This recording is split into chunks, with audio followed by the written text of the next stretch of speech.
So let me start by introducing one of our speakers, Haggai Atukunda. He's a highly skilled psychotherapist with a strong foundation in mental health education and training, and brings valuable insights to this table. And we're thankful for him. He's coming to shed light with his work as he founded KANVAS Uganda. He can tell us more about what they do with that and how we can stop ourselves from cutting a wire while working in this intense industry called advertising and maybe related fields. Our second speaker, we have the honor to have with us also Dr. Sabrina Chitaka. She's highly regarded for her exceptional team building skills and serves as an inspiration for young girls and women. And she's eager to impart her expertise on mental health and healing. And I'm sure this is long overdue for both of them, but now the conversation has come to the fore. And so we're so honored. We're sorry it's taken so long. So thank you, Haggai and Dr. Sabrina. I'm going to ask you to quickly introduce yourself and say hi to the team before we dig right into the topic. We're on for an hour. Let's see how we do with time, because it's the subject is popping, it's hot. So please go ahead, Haggai. I'll ask you to go first. Thank you very much, Mr. Kogo. I'm very honored to be here. Like you said, my name is Haggai Atukunda, practicing social work and psychotherapist. Having worked with Butarika Referral Hospital, I picked up my experience and an interest in creating safe working environments because as adults, we spend most of our lives engaged with work. So I feel like creating mentally healthy work environments is really, really key in the conversation about mental health. So that's what KANVAS was formed to do as its purpose. It's helping other companies and organizations create mental health systems within the workplace for their employees. But at the end of the day, we know a healthy workforce means productivity and increase in the bottom line. So it's very important for me, for the team at KANVAS, that these conversations are happening. So we know there are high risk, also very high risk industries for mental health challenges. This shouldn't scare you, but it's the truth. Industries like the marketing and advertising industries, the transport industry, security, those are high pressure and very stressful industries, and high risk for traumatic experiences and also work-related stress. So I'm very honored to be on the panel today. And I'm also honored to be on the same panel with Dr. Sabrina. She doesn't only inspire girls, like her bio says, she inspires people like me. I'm a very huge follower of her work. So it's a very huge honor for me to be on the same panel with her, and I can't wait to learn and share with her on this discussion. Thank you very much. Thank you so much. Thank you so much. We look forward to it. I was reading some stats and they say the stats are going higher and higher.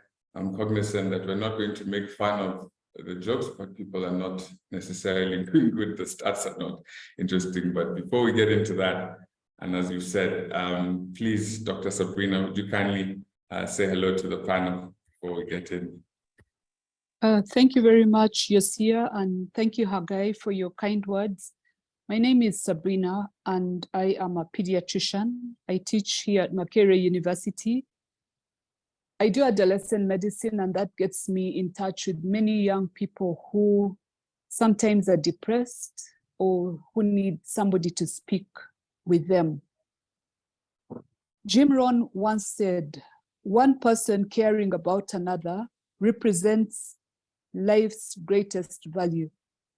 And I'm glad we are having this conversation because it's a form of caring about other people. I'll stop there so that we can continue with the discussion. Thank you. Wow, thank you very much. So again, let me welcome you all, and shout outs to the UAA, shout outs to Makerere, shout outs to KANVAS, and shout outs to Metropolitan Republic for this platform. I just wanted to say that if it's fine, rather than a prayer, we can all assume maybe from different faiths. I'd like to dedicate the session to all of our loved ones and colleagues that we may have lost along the way. Growing up, we all must have an uncle, an auntie, a cousin, a nephew, a brother, a sister who must have gone through a very challenging time in the past, before there was a lot of knowledge around mental health and mental illness and treatment, living a very stigmatized, undiagnosed life. So this session is dedicated to all of those loved ones of ours. Without further ado, I was just reading a statement here when I was talking to Dr. Google, and I was asking about mental health in Uganda. And it says, the estimated incidence of mental illness is massive. 35% of Ugandans suffer from a mental illness, and 15% of Ugandans require treatment. Although it is likely that the incidences of mental illness and the need for treatment is much higher. So clearly there's an issue around mental health, but the first question we must ask, and if you'll allow me to ask you, Dr. Sabrina, to answer this, and Haga, you can supplement, and then we can go into comments or questions from the audience, is what exactly is mental illness? Because I think we might think we know, but I don't think any of us can properly describe it as laymen, and this is an opportunity for us to understand. So please, Doctor, if you might go ahead and take a few minutes to tell us what mental health illness is, 5 or so. Okay, so mental illness occurs when our mental health is compromised or neglected for as long as it affects our ability to function in our everyday life. Then we call that mental illness. In September 2021, 14 million Ugandans suffer from mental illness was a glaring headline on the Daily Monitor. And the whole country became abuzz with this concern and the possible consequences of this. Perhaps people thought that, 14 million Ugandans are moving around, taking their clothes off or throwing stones, but that's not exactly what it is. The truth is, nearly 1 in 4 people have a mental disorder in Uganda. And this ranges from mild to moderate to severe. And it includes panic attacks, anxiety, neurosis, oversweating when you're going to have your blind date, or even having frank depression or irritability. We see a lot of features of mental illness even on our roads. When one car gets stuck in the front of maybe a truck, before you know it, people are making 3 lanes, blocking the oncoming traffic. That is a form of mental illness. The consumptive culture of binge drinking and an increased uptake of illicit drugs, the road rage that I talked about, presentism at work, which is rising from chronic fatigue and burnout, all of these are a form of mental illness. The increasing transgender-based violence, violence against children by parents. Recently, we had a story from Yumbe where a mother chopped her 4-month-old baby and cooked this baby. For me, these are the shocking stories that we hear on a daily basis. The gun violence and the worrying levels of belief in miraculous healing. And then a desire for a quick access to gains vis-a-vis the amount of intellectual effort put in is also a form of mental illness. So as you've heard, mental illness is not just the overt severe diagnosis of depression or schizophrenia, but it can be an unrealistic thought that you can acquire money in a miraculous way. Thank you. Thank you. I took note of how you closed that.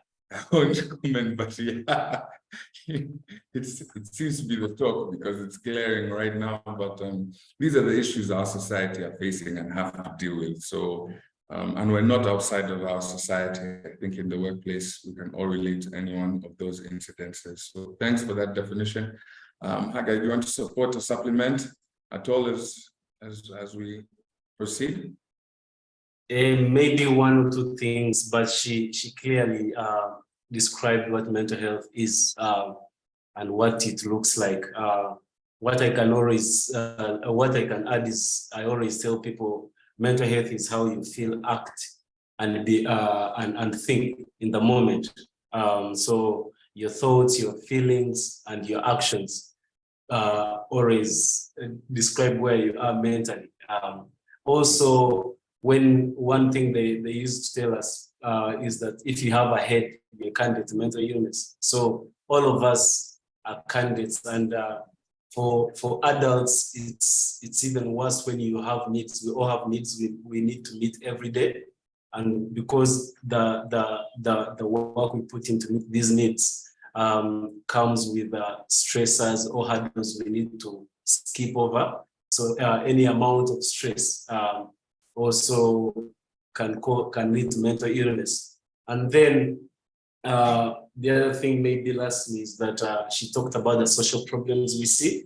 Most of them also stem from mental health challenges, things like gender-based violence, any form of violence, any form of unproductivity at all levels.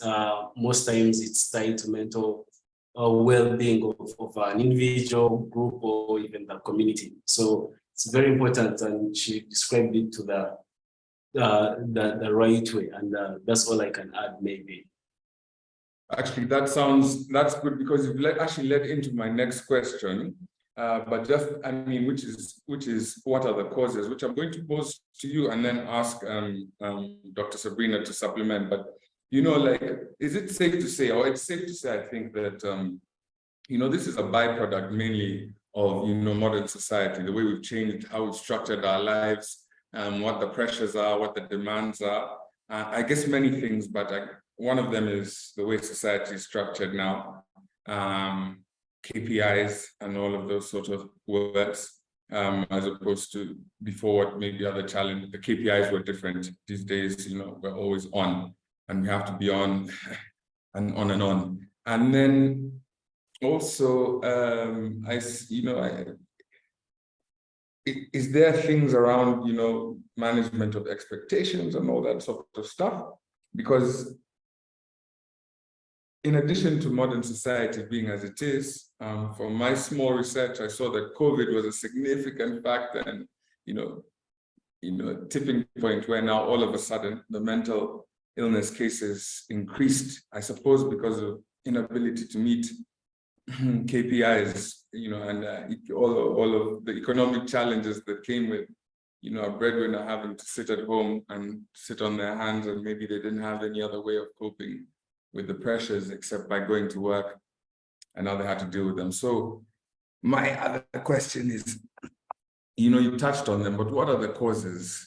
And let me lead you into that, if you can write down, is seeking perfection, or the myth of perfectionism, which is a problem for us guys in advertising and marketing. I mean, we're raised to understand that an error is not acceptable, and that sets some very, very high and hard expectations. And timelines and burnout is a very big thing for us guys. I mean, I'm a candidate. Truth is, you know, I've had my fair stories of various times when I burnt out and I literally just, you know, walked out of the office and took leave, you know, and it happens all the time. It's significant. I mean, some are more exaggerated than others, depending on, you know, whether it's the first time, I think the first time it hits you hard, then afterwards you know how to cope with it. And work-life balance. So what are the causes, and how can we prevent them in a high stress environment like the one that we're in now in marketing and advertising? You can speak around people management, relationship management as well. Thanks. Thank you very much. You touched on the idea, which is very important in this conversation, on the evolution of the human race and society where we live. And we get to see how survival right now is very complex and hard because of, obviously, because of the economy, the global economy, but also the local economy. It's very hard for most of us to meet our needs, the basic needs, to say. And that's already stress enough, life stress, just surviving to see the next day. So then we get to carry this kind of stress to now to the work stress, which we see research telling us that work stress has actually overtaken academic stress as the #1 cause of mental illness. So now you come to work, you have the expectations on yourself, you have the expectations of your boss, but also you have society expectations you're dealing with. So all these dynamics, even when they are not easily defined for you, to you, or by you, they are there, they're in existence somewhere. And then you have that, you're carrying that baggage. And then at the end of the day, when you're working now in the industry, you guys work in that marketing and advertising, where concepts like perfection are core to the work you do, or it's a correlation of things that are working against you. And then you have these things building up. Maybe it's your first year in practice, then you go to the second year, then they ask you the CV and you say you have 6 years of experience, but basically there are 6 years of stress, field experiences.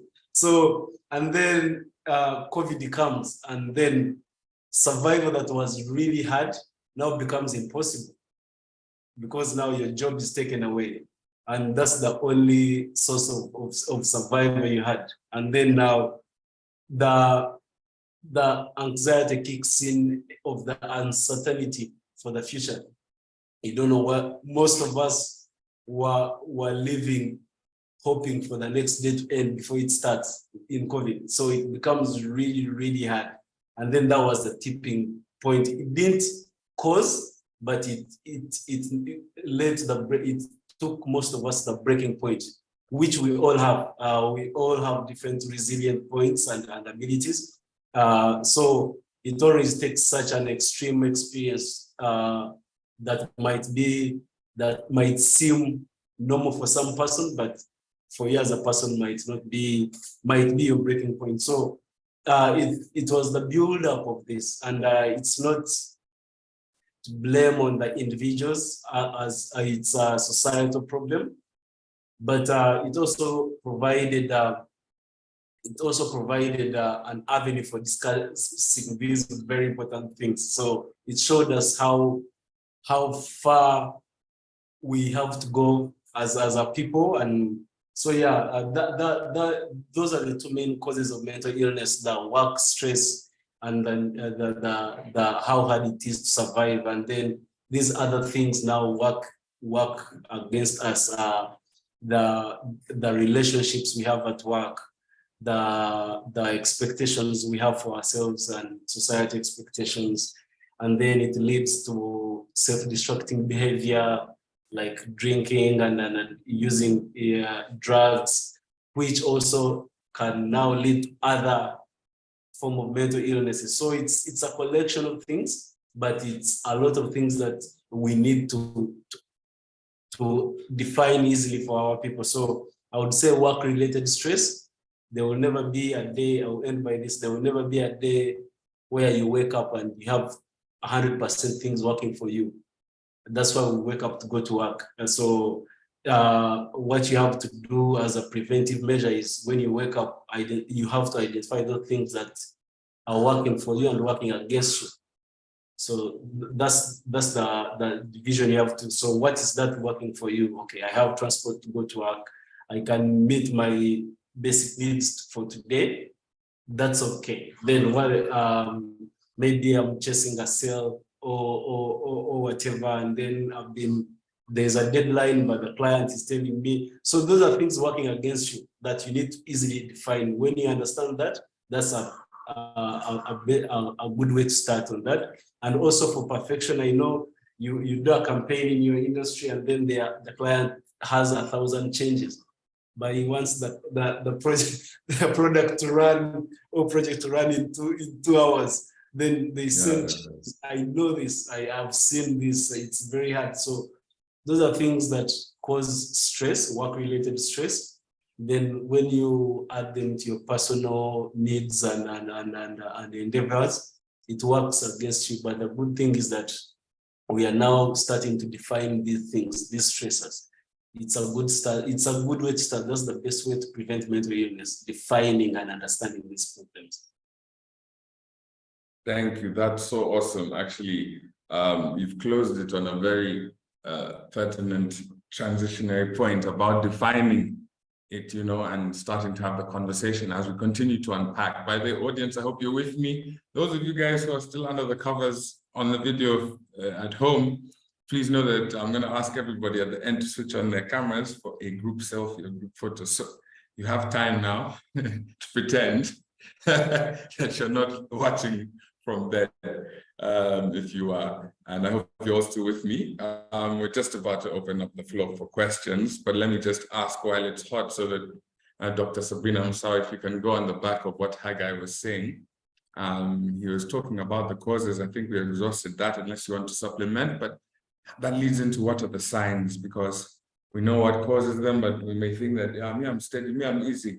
Or, you know, how everyone is like, hey, that guy seems to have an issue. And the other guy who is pointing and says, we say, that guy looks to have an issue, you can also see the signs on the other guy now. They're both pointing at each other, and they're probably both right. So would you like to expound to us, please? What are these signs so that we can start to be aware and, you know, address them or identify them early? Thanks. And Okay. audience, please get your questions ready. After this, I'm just going to open up the floor for any questions that we might have so far. You can put your hands up, and I'll be calling on you individually. Okay, Haggai did mention a lot of things, the likely causes and stressors, but we know that some mental health problems do run in families and can result in conditions like schizophrenia or major depressive psychosis or bipolar disorder. And some of the mental health challenges can actually start from childhood. Like if you have childhood abuse, trauma, or neglect, if there's social isolation resulting in loneliness, which can happen to many people who are of, you know, creative nature, like people in advertising need to be on their own to think through the project, to think through the campaign, and it can get lonely. And in that loneliness, people can tend to become stressed and actually become depressed. So sometimes it's because of discrimination and stigma, and mental illness itself is a stigmatizing feature or problem. And yet we know that people should not stigmatize anyone with a mental illness. There's no shame in saying you have a mental breakdown or you have an anxiety attack, because then you will get help. And I'll just quickly dive into how can we tell that a person is suffering from a mental illness. A person who withdraws from the usual things they used to do, you used to hang out with your friends, maybe go partying, and then you realize that this person is no longer doing that. When people's sleep cycles are disturbed, you know, it can start with, I have to do this work in the night, and you transnight working on a project, and then it becomes on a daily, you're not sleeping, then there is a problem. If these symptoms continue for more than 2 weeks, then it's important to seek help. If somebody has a feeling of, loss of energy, they are no longer interested in the things they do, or they are not smiling anymore, then reach out to these people because they may be suffering. The worst case scenario of depression is suicidal ideation and wanting to kill themselves. And that is an emergency. It's important for all of us to recognize people who are tired of living, people who want to harm themselves, and help them so that they can get the help that they need. If people start binge drinking or taking alcohol in the presence of no one but themselves, then that is a problem. And we must reach out to them. So, of course, there are things that people will laugh at, people talking to themselves. Sometimes people will say, oh, I don't trust anybody. That's why I'm giving myself advice. That's okay. But if you're giving yourself advice in the presence of other people and talking to yourself, then there's a problem. Obviously, when people get excessively obsessive, when you start stalking people, then you know there's a problem. I'd like to mention the role of social media in advertising and cyberbullying. Many times people are angry, and their anger can go on a notch higher and higher. Even if you post, let's say, a picture of a flower, some people will be angry with you for posting a picture of a flower. And in advertising, you use a lot of visuals, you use art, you use song, you use whatever senses you want to portray. But cyberbullies are actually mentally ill. People who take videos and, pretend that they are doing it for fun are actually bullying other people. And then there's this excessivism where people want to be in everything possible. You cannot be everywhere and everything at the same time. So too much of everything is bad, and it's important to restrict when you're going beyond. Of course, we know that addiction is not only alcohol and drugs. There's addiction to social media. There's addiction to your phone. If you cannot put down your phone for even 20 minutes and do something physical, like read a book, take a walk, then there's a problem. You are addicted, and addiction is a form of mental illness. Thank you. Wow. Thank you. Wow. I mean, like, I'm saying wow on behalf of like all of the people in the room. So, as we start scratching our heads, but thank you, because, we're living in this society. I guess this is awareness, just the same way that people said, in order to prevent yourself from getting the flu or COVID or whatever, you need to do A, B, C, D. And without that information, you're sitting ducks. So this has been really great at this point, and thank you, because avoiding these things is almost impossible. And I think that the big thing here, and shout out to the UAA and bodies all around the workspace, around the world, that are trying to raise awareness for this, is that a lot of people just aren't informed. We don't know. And so we can't start to seek the measures that will help us to prevent it from, escalating as we face these modern challenges. But in advertising, especially as gatekeepers, this is just a side note to everyone. I think it's so important that us guys, purpose to be the good guys and make sure that we create an environment that's conducive, because it's already so much of a challenge, and we're already speaking a certain narrative to the people. So it's important that we, as the gatekeepers, also know, so that it helps us to deliver on our work to both our clients and also most importantly, the greater society at large. So, questions, guys, at this point in time? Anybody with their hand up? No, we're going to keep going. Don't worry, there's more tea. But just in case anybody had questions at this point.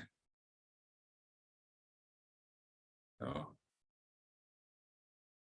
Okay, fine. So, Dr. Sabrina, please, as you continue to expound, can I ask, what are the next steps after, identifying, these things, for example, addiction and social media, or withdrawing from society as signs of depression or having suicidal thoughts? Let's say in the context of an employee or somebody who, in most cases, these are work-related stresses that tip it over the scale, I'm assuming. What are the next steps after identifying these? What do we do? Now we say, okay, I'm suffering with addiction. What do I do next? Thank you, Haggai, thank you so much. And thank you to the UAA for even raising awareness in this regard. You earlier mentioned the issue of perfection, and perfectionism, if taken to great lengths, is actually a form of mental illness, because nobody is perfect. And when people are too perfect, then we think they suffer from obsessive compulsive disorder. You want to do it right, you want it to be in a straight line. The world is not a straight line. The world is everything in between, and we need to start seeing the world like that, and also promote equity, inclusion, and diversity, because people come from different backgrounds, and we need acceptance. So even in the workspace, we need acceptance. We need to understand that not everybody is an A student. There are some C students, and also there are some people who won't get it the right time, and be able to accommodate failure. And that when you have a mentor, a person who will pick up your hand and say, it is well, I used to do the same thing, but now I'm the expert. Everybody comes to me to do an advertising gig. And it's not the end of the world if you don't get it right the first time. So perfectionism, we need to let go of that. I think that workspaces need to have policies on, one, raising awareness on mental health, supporting people to do things like aerobics, team building exercises, allowing people to get up and walk and take a breather, having plants in the room or in the building, which will break the monotony of walls and concrete, which can be boring. Perhaps include music at lunch break, or classical music or something. If your workplace does not allow you to listen to music and it's all staccato and bravadism, it is a dangerous place. Then the toxic energy. If there's any reason why people should walk away from a toxic workplace, I think it is mental stress. Because at the end of the day, it is your life. It is you breaking down.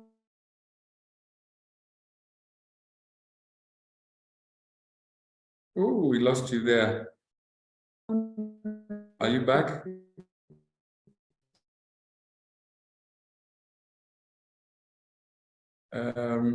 Dr. Sabrina, can you try again to speak? We had lost you for a second.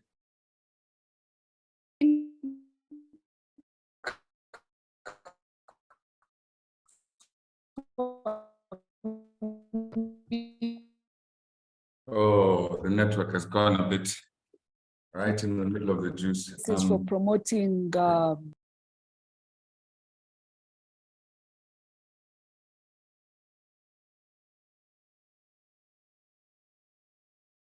Oh no, did we lose on the call?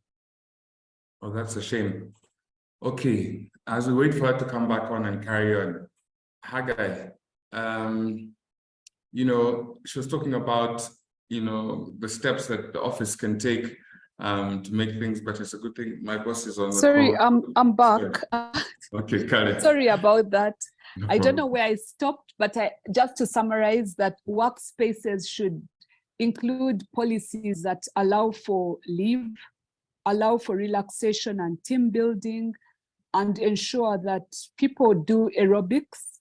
Aerobics is not a luxury. It's something that has to be done, because the more we exercise, the more we are going to release dopamine, which is a happy hormone. The more people eat on time and a balanced diet, the more they are likely to live a healthy and fulfilled life. And then maybe, I don't want to go into the things of relationships. People start relationships, and there should be policies that protect people from sexual harassment in the workspace.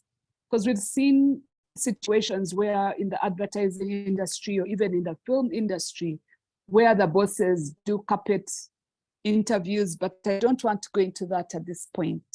Thank you. Oh, that's awesome. So, and man, also, like, it would be unfair for me to say if I didn't say shout outs to all the people who are working in conducive work environments, who have really good support systems, good bosses. My boss is on the call. She's a very good boss, and work makes good environment, culture of leadership where people can take time to do things like aerobics and take breaks and walks and sometimes work from home. All those things that help to reduce on the pressure of the role. It's interesting you say eating on time and balanced diet. I think that when I was younger and I was under a lot of pressure still in advertising and struggling with perfectionism as well, I used to miss meals, and so obviously I'd say, let's fine, let me just finish all my work and then I'll relax once. Of course, you never finish all the work. And I started getting ulcers and various other signs that of course exacerbated by the fact that I wasn't eating on time and I was slacking on my commitment to physical exercise, just because I felt like it's more important to prioritize the deadlines over my physical health. And now over time I've come to see how all of those things are intertwined. For example, how many times have you been in the office, for example, from 5 till say 10, and you're saying, I'm going to finish this work and then I'm going to eat, or then I'm going to go work out. But that's a task that might have been completed in an hour if you had eaten on time and prioritized working out that morning, because your concentration and, like you mentioned, the dopamine just allows you to focus more. So Haggai, I hope I'm not plagiarizing. I know we have 2 experts here, but I'm just I'm trying to make it relatable. I was going to say some comments in Uganda, but I see we have also a lot of visitors from outside of the country. But basically, in vernacular, I was going to say these things break you, the mania. So, you have to know how to reduce them considerably. So thank you for those steps. The classical music and the plants, what a wonderful ideal world that would be if every office you went into over lunchtime, there was classical music playing and there's plants. I say the culture over here as a creative communications company, all the way from inception and founding. This is Metropolitan Republic where I work, and please, everybody is free to speak and give examples as well from where they are. I think it's also good for us to focus on the positives that are in your life so that we can share those as learning points for everybody. But for us, it's always a human first environment, then business second. And I think that's something that's considerably different. For me, it's a new experience, and I find myself to be thriving under it by comparison to some other places, because whenever it's output first and then human second, that's when obviously the thing can't balance. Like Doctor said, there's no straight lines. So that's another thing I'd say for any other employers over here or people who are in charge of teams. One of the things that I've found out is that I get most output from my team, and I think my superiors get most output from me in these situations where we all understand that as a person I come first and then the business comes second. And contrary to what people think, it actually motivates you to work better and deliver more for the company than the other way around. I think that's a fundamental switch that we need to understand in the working space now. So which leads to the final question, cognizant of time. And I'll start with Haggai, and then I'm just going to ask you to supplement immediately, Dr. Sabrina, before we open for statements and comments, and then we'll see a word of thanks from the UAA. But so you've already spoken about what kind of things we can put into the workspace and on individual levels, but what policies can employers take to mitigate this problem? Like, you know, where we are, and then hi, Doctor, nice to see you, and where we are now, but you've mentioned a few. You want to expand on that? Because I can see already there are easy wins, like the classical music that shouldn't break the office budget. People doing aerobics, actually over here, people contribute themselves, which is great. It's not burden necessarily in the company, and it also creates camaraderie, team building, eating on time. But what other policies do you think, what should be done moving forward? And maybe these might not necessarily be things that the companies should do on an individual basis, but maybe as an industry and maybe as a society at large. What do you think, Haggai, in your work experience? And then I'll ask the doctor to add on to that. Thank you very much. And it's a full circle moment for me with this question, because that's why entire KANVAS exists. So before I created KANVAS, I was doing more of casework, which is individualized care, psychosocial support for individuals. And then I found out that from experience that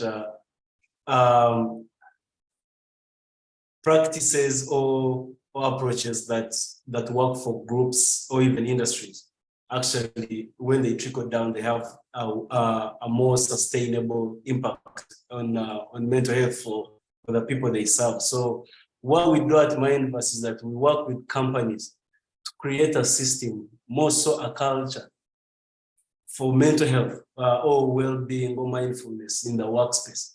So we have it's a combination of 5 approaches. And the first and the best core approach is mental health education. So for most people, or for us as Africans, as Ugandans, mental health is relatively a new concept we are trying to understand. So what we do is that we first of all provide mental health education and training for companies. So when now we know the problem and can define it and identify it, then we can now work on the next steps of figuring out solutions. So after that, then we do what we call mental health first aid training.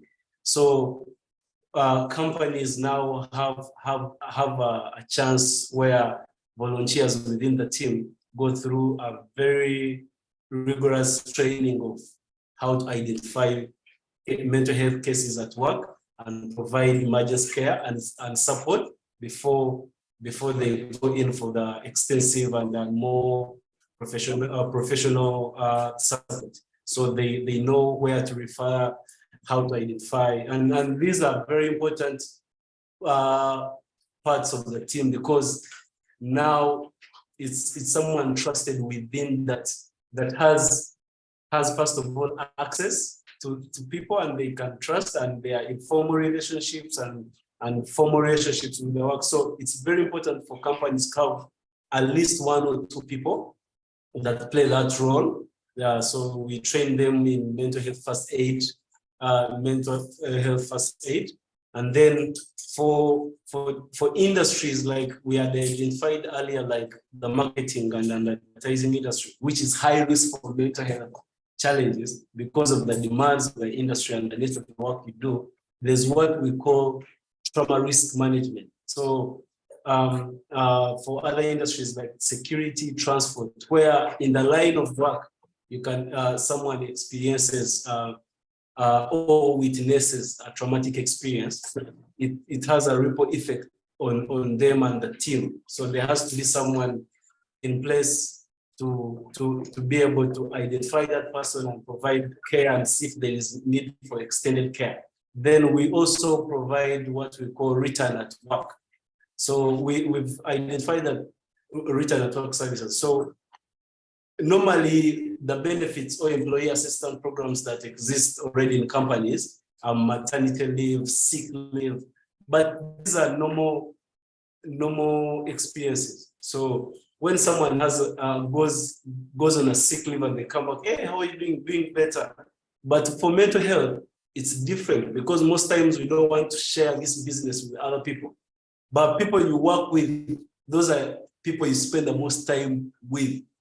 So right. Your experience impacts you, but also has an impact on your team and also the overall productivity of the team. So if someone goes on a leave for mental health issues, the team has to be prepared to allow them back in the system and how they kind of approach the language in communicating with them that is not that has no stigma, that has no insensitivity, because with mental health comes with rules of engagement in terms of wording. There are words you can't use there, so you have to be politically correct, for lack of a better word. So that kind of training and communication, it has to be there for teams and there for teams.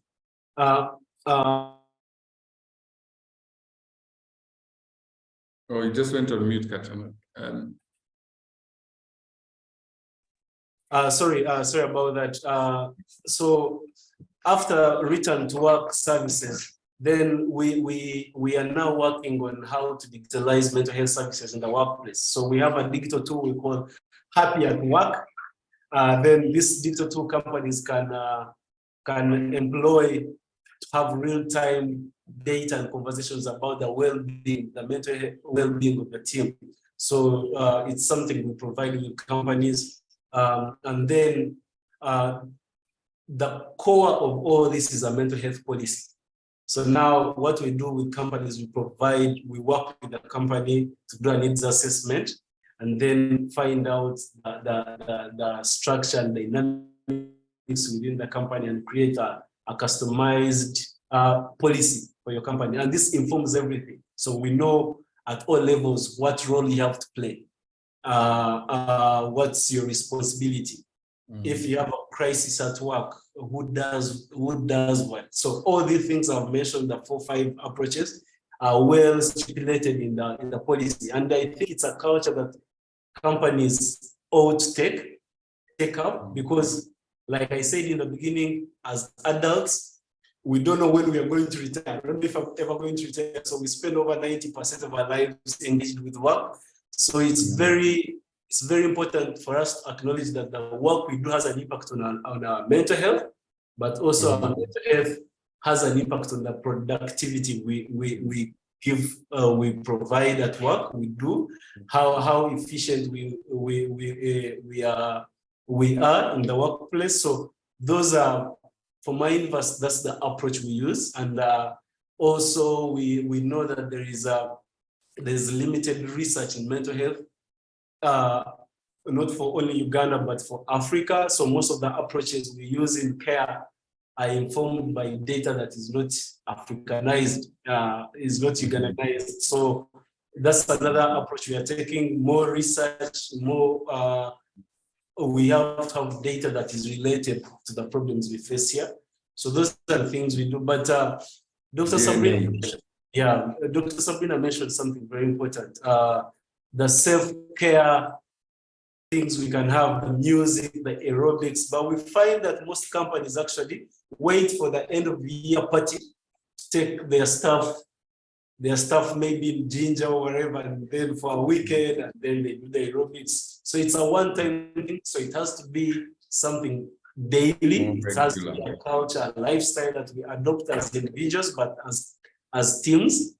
And then we all know, ultimately, we know that a happy, fulfilled team is productive. That's a fact that we can't go away from. So that's the whole idea of KANVAS and why we work with companies. I know so many professionals work with children, other the elderly, the marginalized communities and all that in mental health. But I will end with this. In most presentations I do in workshops with companies, I always have one. The first slide has two pictures. So one is a person with schizophrenia. We don't use the word, but we use it. The mad person we all know on streets, dirty, all that, and then you have a corporate employee in a suit, and they are smiling. So I always ask, who of these two people do you think is mentally ill? And most people point to the other person. But like doctor said, the spectrum is wide. There's mild and the extreme cases. And we all belong somewhere on that spectrum. So it's a matter of identifying where you are and then taking the next steps. But for me, it's all about education right now. The more we know about the problem, the more we can deal with it. Thank you. That's so awesome. Thank you. Thank you. I think guys, we got that. That's, you know, it's I don't know if everyone's feeling like me, but I just kind of feel like, you know, I'm going through some sort of a cleansing moment where, you know, you realize that maybe a lot of us who are probably on this call have done a bit of research at some point. You know, it's an issue for us, but it's nice to see that, you know, the steps are being taken. And next thing we know, this is going to be an ordinary part of, you know, workplace policies.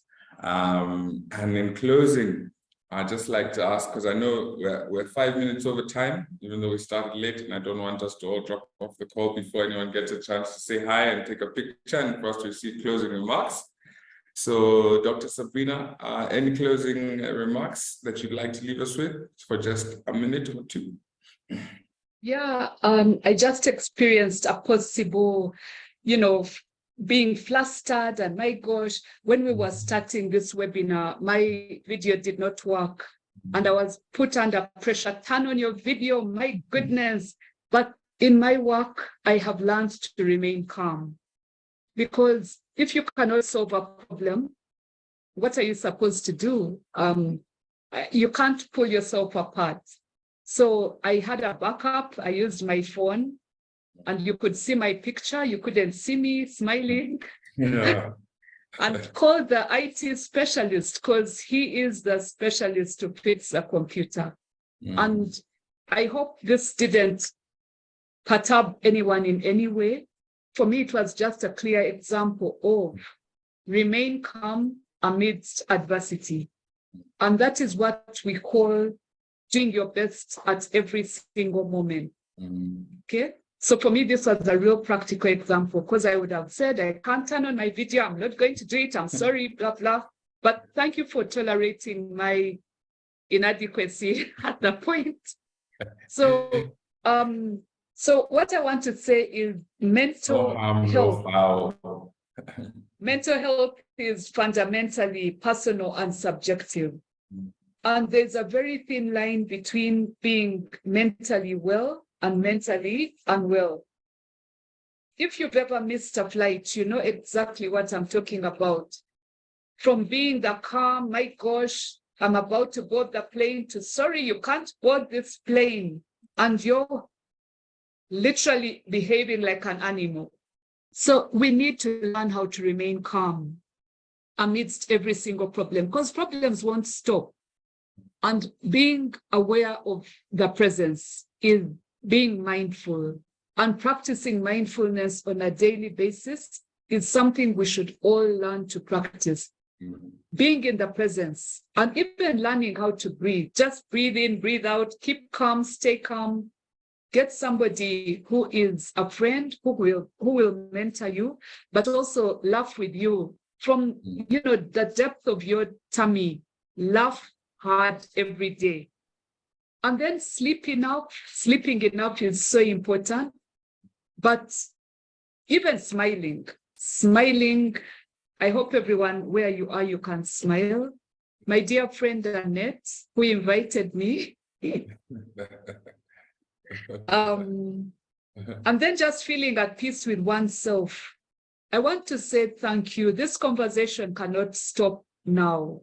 We have to continue the conversation and be the reason why everybody would smile. Thank you. Thank you. Like to say a round of applause. I think for me, I mean, these are one of those talks where you feel like I'm waiting to hear what the UAA says, where you're like, we just touched the tip of the iceberg. I think that's part of mental health stability is by having these kinds of talks all the time as well. But thank you, Dr. Sabrina. Yeah, you know the rules, guys. We try to follow them, but really, exercise, get 8 hours of sleep a day, practice breathing and meditation exercises, and have a roadie or a best friend or Tano or Rafiki ule wa ndani for all of the different people there that you can have on speed dial to help you laugh through the more challenging times. And it was so good that your camera got to work in the end, but we'd have made it work regardless. So I guess if you caught positive things, they come running back to you. I guess we just have to learn the techniques of doing that sort of fishing in the universe. I'd just like to thank you all for your time, and at this point invite the UAA to come and perhaps give us some closing remarks and let us know what steps will come next, and maybe hear from you guys. I don't know if there's anybody who wants a follow-up to this. Oh, Susan Haley had a question. Yeah, please go on. Let's have a few questions or statements or votes of thanks from you guys before the UAA comes, and then we'll close this now. Susan, please go ahead. Are you still there?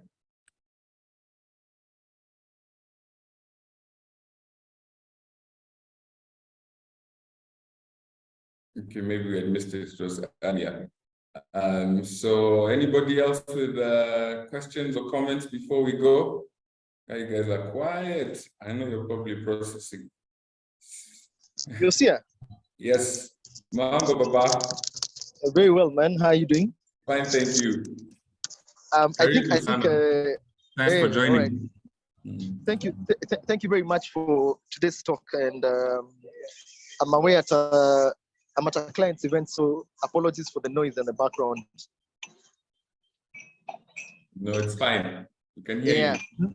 No, I just felt Doctor was speaking from a point of I don't know if she's exposed to industry, but industry is very cutthroat. And I think some of the things that she suggested maybe are a lot of mzungu kind of things, I don't know the last time you had 8 hours of sleep, but I'm sure it's not any time between January and December. Maybe it's a Oh, we're losing you, Paul. I think you have to stand still where you are. When you move the classical music that maybe the guys are sorry. Oh, the network is moving, yeah? Yeah, sorry. Let me get closer to it. I was just trying to get away from the noise. So that's basically saying, I think it's she may need to come down to reality, because the current industry that you're in is very competitive. And even where she was talking about, being, striving for perfection. We're in an industry where our clients expect nothing but perfect, no typos, no mistakes, no errors. And this really pushes both agency managers and even agency staff to the brink at times, But I think there's some things which obviously that can be done.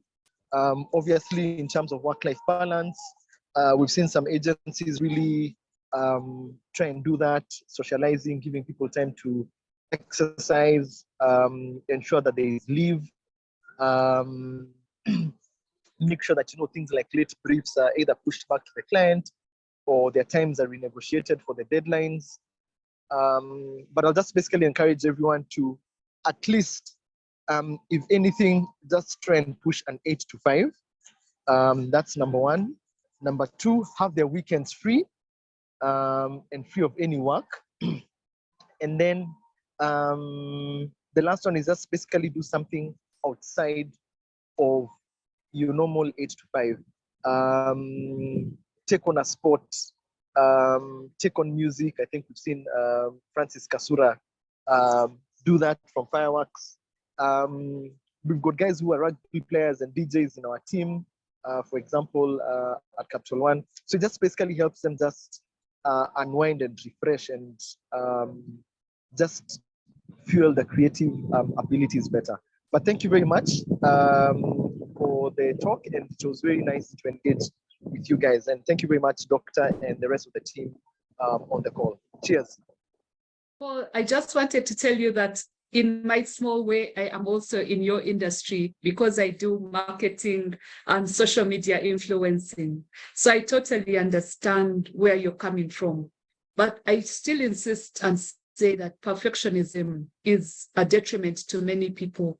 Perfectionism and not excellence. Excellence is okay. You're expected to have a correct spelling. You cannot give people nonsense. But pushing for perfectionism is killing people. And so we should all stand up and say perfectionism is not the way to go, but we should push for excellence. Thank you. Actually, you know what, I'll also supplement and say, you know, Paul, like in the beginning, because these things are starting now to become, these are conversation starters. So we start with the science, which is what we're addressing, and maybe if we get a chance to have another session, you know, we can expand and see how the different tools and ad hoc tools that we use. But thank you also for those insights. They're helpful. I hope everyone listened, because those are the kind of suggestions that we might find we relate to everybody with their own. But physical exercise, right amounts of sleep, and eating on time. I can all agree. I think that is a bare minimum to start in terms of managing pressure and anxiety. Anybody else before I bring in the UAA to close? We are 15 minutes over. I'm already starting also now to feel pressure. So because of the society, and time is time. But yeah, if you guys are happy, I'd like to hand over to the UAA to close for us. And thank you all for making the time. It's been great. Thank you to our speakers, and thank you to Sabrina, and thank you to all of the audience. Happy to, there are many names here, I know. Thank you guys for all showing up. That's what's up. And let's keep having a conversation. So thank you most of all to Uganda Advertising Association for this platform and for this topic. So with no further ado, let me hand over to you to help us close. Thank you.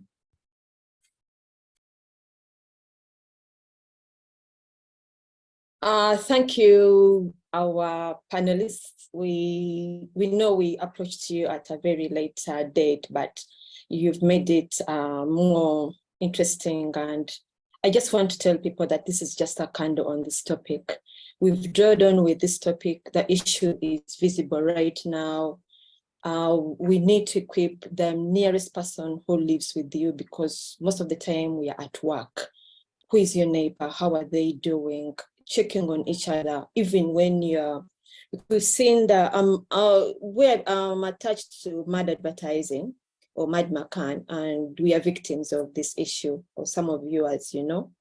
And when it happens, you're really running up and down, and the insurance policies are not even clear on how to handle these issues.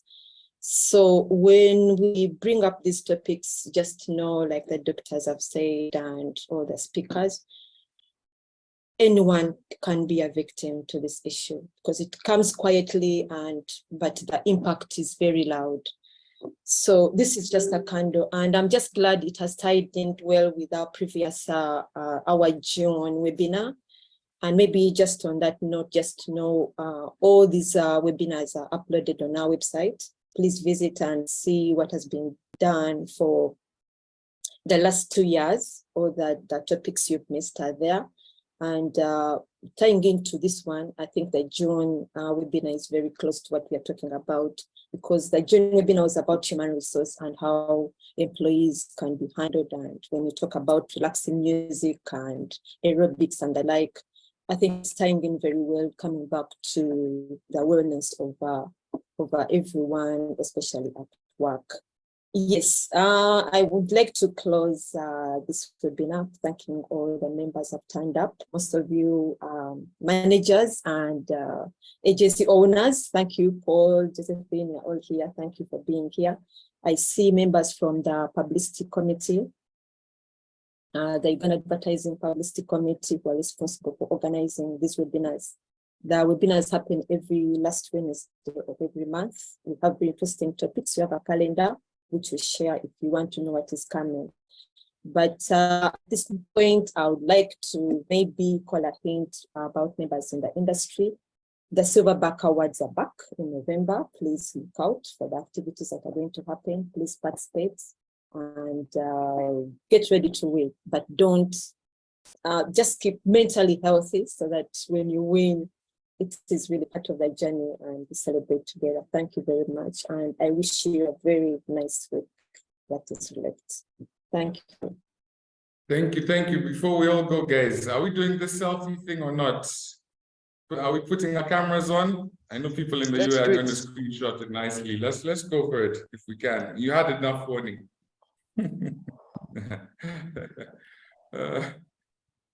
Let's do it. Let's do it. Sawa, asante. Hold on.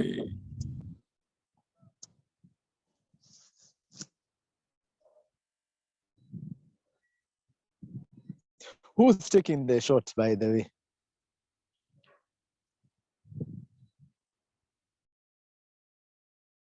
way? Senior Mimi, Jamil, Winnie. There we go. Wow. These are all the people who are watching us. That guy, I'm doctor. It's good to put them on after. Okay. Everyone has to smile. Yeah, I know. So